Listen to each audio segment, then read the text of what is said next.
लोगों ने एक तरफा न्यूज़ चलाई हुई है। हो सकता है कि उन्होंने हमें कॉल करने की कोशिश की होगी या हम तक पहुंचने की कोशिश की होगी, बट कोविड के वक्त हम नहीं। कौन सा इंजेक्शन दिया? डॉक्टर साहब एक सवाल ये है, वो क्या है ना, वो पता नहीं किधर से वो दिमाग में घुसा लिया। ये सिर्फ उम्र की नहीं है, नहीं, हर जगह की बात है, हर जगह की बात है, चाहे भिवंडी में हो चाहे कहीं भी हो, इंजेक्शन देखवा। आउट ऑफ महाराष्ट्र में भी चला है। कौन सा इंजेक्शन है? सारे इंजेक्शन की लिस्ट तो आपके पास है। सिर्फ एक ही चीज बोलिए, जो ऑक्सीजन नहीं लगता है जिस मरीज को, जो टाइम पे आता है, उसका किधर 2 लाख 4 लाख 10 लाख का बिल बनेगा यार?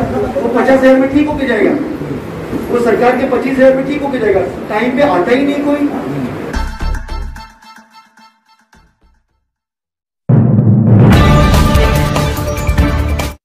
हमारे नए गली न्यूज़ इंडिया चैनल को सब्सक्राइब करें और बेल आइकन दबाना ना भूलें।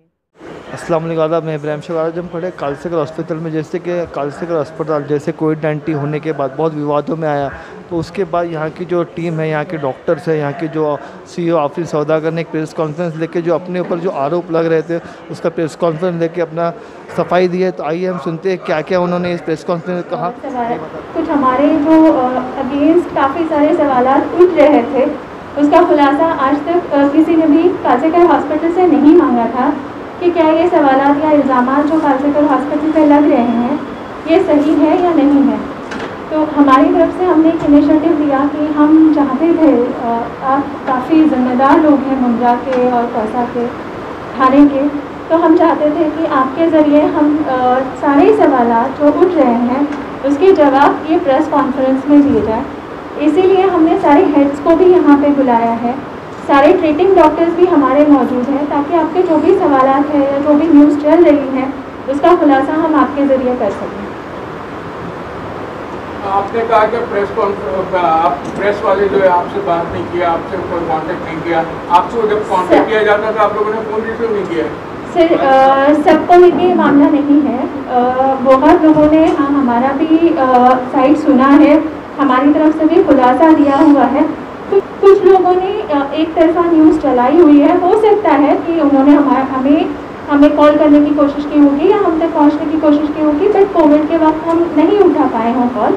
हाँ, इसमें हमारी भी गलती है, हम ये नहीं बोलते हैं कि सिर्फ प्रेस की गलती है, हमारी तरफ से भी कुछ कमियाँ होंगी जिसका खुलासा हमने, मैंने बोला बहुत सारी जगहों पे आपने फ़ोन किया और हमने जवाब दिया, बट कई जगहों पे ऐसे हुआ है कि मेरा फ़ोन नहीं लग रहा है। इसीलिए मैंने सारे हेड्स को यहाँ पे बुलाया है, ताकि एक इंसान पर डिपेंडेंट सिस्टम नहीं हो। अगर मेरा फ़ोन नहीं लगता है तो उस डिपार्टमेंट के जो मेन है उनसे आप रब्ता कायम कर सकें। रफीक सर, वही चीज़ है ना, इसीलिए हमने आज बुलाया हुआ है, ताकि आपको एक 3 लेवल हम दे सकें कि अक्सर मैं वही बोल रही हूँ कि सबकी बात नहीं हो रही है। जैसे परसों एक बिल के लिए एक न्यूज़ चली थी जिसमें डॉक्टर आतिफ मोहतले का नाम आया था, उन्होंने हमको कॉल नहीं किया था, उन्होंने वन साइडेड न्यूज़ चलाई। दूसरे दिन हमने अपनी तरफ से उनको कॉल करके बुलाया और उनको क्लैरिफिकेशन दिया कि एक्चुअली क्या है। तो ये सबके लिए नहीं है, this is for only 10% people. 90% लोग, ऑफकोर्स इब्राहिम भाई है, इस्लामुद्दीन भाई है, आप है, काफ़ी सारे मुंद्रा समाचार है या पुरी साहब है, ये सब हमसे कांटेक्ट करते हैं। जिनके पास मेरा नंबर है वो बेशक मुझसे कांटेक्ट करते हैं, बट इसके लिए हम एक 3 लेयर पैदा करना चाहते हैं ताकि मेरा फ़ोन नहीं लगे। 2 महीने के बाद इंशाल्लाह मैं छुट्टी पे चली जाऊँगी, तो उस वक्त ऐसा नहीं हो कि मैडम है ही नहीं तो किससे पूछा जाए। तो उस सिलसिले में ही कि एक 2 लेयर रहेगी इंशाल्लाह, जो आपके हर सवाल का जवाब वहाँ पे देंगे। जो 2-3 चीज़ें थी, एक तो बिलिंग को लेके इल्ज़ाम लगाए गए थे, दूसरा इंजेक्शन को लेके कुछ बातें हुई थी कि इंजेक्शन दिया जा रहा है और मारा जा रहा है, और तीसरा था कि यहाँ पे मौत बहुत ज़्यादा हो रही है और डिस्चार्जेस कम हो रहे हैं। आई थिंक जो ट्रीटमेंट प्रोटोकॉल है इसके बारे में डॉक्टर जितेंद्र मिश्रा सर और डॉक्टर खालिद सर बेहतर बताएंगे, क्योंकि देखिए मैं एडमिनिस्ट्रेट मैनेज करती हूँ, मैं क्लिनिकल पेशेंट को ना मैं खुद एग्जामिन करती हूँ ना उनका इलाज करती हूँ। तो जो क्लिनिकल पार्ट है, I think doctor Jitendra Mishra sir और डॉक्टर खालिद सर बहुत अच्छी तरह से बता पाएंगे कि कौन सा ट्रीटमेंट प्रोटोकॉल फॉलो दिया जाता है, उनको ऑब्जर्वेशन में आइसोलेशन में रखा जाता है, स्टीम इनहेलेशन एडवाइस किया जाता है। Then comes the category C, जिनके अंदर upper respiratory tract symptoms plus comorbidity होती है, इनको थोड़ा एग्रेसिवली ट्रीट किया जाता है। इनको हम लोग एंटीबायोटिक देते हैं, और आज की तारीख में जो ओरल एंटीवायरल्स अवेलेबल है, फेविफ्लू है, फेविपिराविर नाम से, और इनका भी ट्रीटमेंट पहले के हिसाब से जो 2 महीने पहले चलता था अब काफ़ी एग्रेसिव हो गया है। इनको हम लोग ब्लड थिनर्स भी ऐड करने लगे हैं, और यही ये पेशेंट थे जो शुरू के पहले जब हमारा पीक शुरू हुआ रमजान के बाद, टिपिकली क्या हुआ, जैसे रमजान खत्म हुआ, रमजान में लोगों ने जो लॉकडाउन फॉलो नहीं किए और लोगों ने बीमारियां एक दूसरे से कांटेक्ट के जरिए दूसरों में स्प्रेड हुई और रमजान के बाद फौरन बीमारियों का जो सर्च हुआ, तो लोगों ने टिपिकली क्या किया, कोई भी फीवर जीपी के पास जाता है, वह मलेरिया टाइफाइड टेस्ट कराते हैं और टाइफाइड के चक्कर में उन्होंने जो ये प्रीशियस 5 डेज जो होते हैं उन्होंने मलेरिया टाइफाइड के ट्रीटमेंट में निकाल दिए।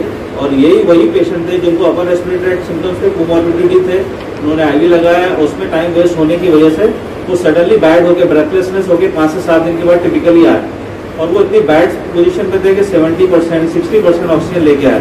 और आपको याद रहेगा यही वो पेशेंट थे जो इधर उधर हॉस्पिटलों में दौड़ रहे थे, बेड की अनअवेलेबिलिटी की, क्योंकि वो टाइम मई वाला मंथ ऐसा था जिस वक्त हम लोग ही काम कर रहे थे और बाकी हॉस्पिटलों में कई जगहों में हॉस्पिटलों में एडमिशन नहीं मिले थे पेशेंट को। तो ये टिपिकली पेशेंट थे जो शुरू में बैड होके आए और उनकी वजह से मोर्टालिटी इंजेक्शन की, कोई फ्री में इंजेक्शन तो दे रहा है हॉस्पिटल, हर चीज ब्लैक एंड व्हाइट है, हर चीज आपको इंजेक्शन लिख के दिया जा रहा है, आप ला के दे रहे हो वही लग रहा है। आप बोलो, मैं बोलता हूँ मेरे को tell me the name of injection, खत्म हो जाती वही बात, सब ऐसी। इसमें जो 977 है, हमको जो लेटर मिला था टीएमसी की तरफ से वो 29 अप्रैल के टाइम पे मिला था कि 29 अप्रैल को कालचक्र हॉस्पिटल कोविड हॉस्पिटल घोषित किया गया है। बट आप सब लोगों को याद होगा कि हमारे पास डायलिसिस के काफ़ी पेशेंट थे, 110 पेशेंट थे जो योजना के अंतर्गत हमारे यहाँ पे फ्री ट्रीटमेंट लेते थे। क्योंकि हमको उनको कहीं और अरेंजमेंट करना था और उस वक्त टीएमसी के पास भी कोई सब्सटीट्यूट इमीडिएटली अवेलेबल नहीं था कि उनको कहीं और शिफ्ट करे, इसलिए हमने टीएमसी से 8 दिन का वक्त मांगा था। तो पहला पेशेंट एडमिट हुआ है कोविड पॉजिटिव, वो 5 मई को हुआ है।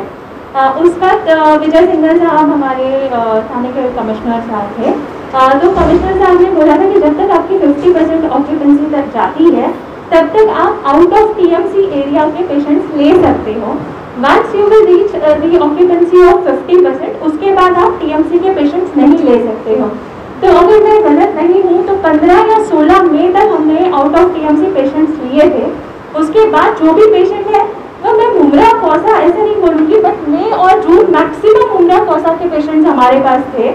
उसके बाद ये डिस्कशन हुआ और हॉस्पिटल ले नहीं रहे हैं, कहीं पे बेड्स अवेलेबल नहीं है, तो हमने 20 बेड्स हमारे डेडिकेट किए थे मुमरा कौसा के लिए।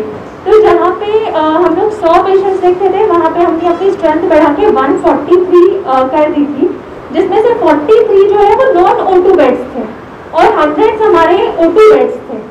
उसमें से हमने 43 का ICU कर दिया था, क्योंकि जैसे सर ने बताया सारे पेशेंट्स क्रिटिकल आ रहे थे विद अ ड्रॉप सैचुरेशन और उनको शिफ्ट करना पॉसिबल ही नहीं था क्योंकि आसपास कहीं जगह मिल नहीं रही थी उस वक्त।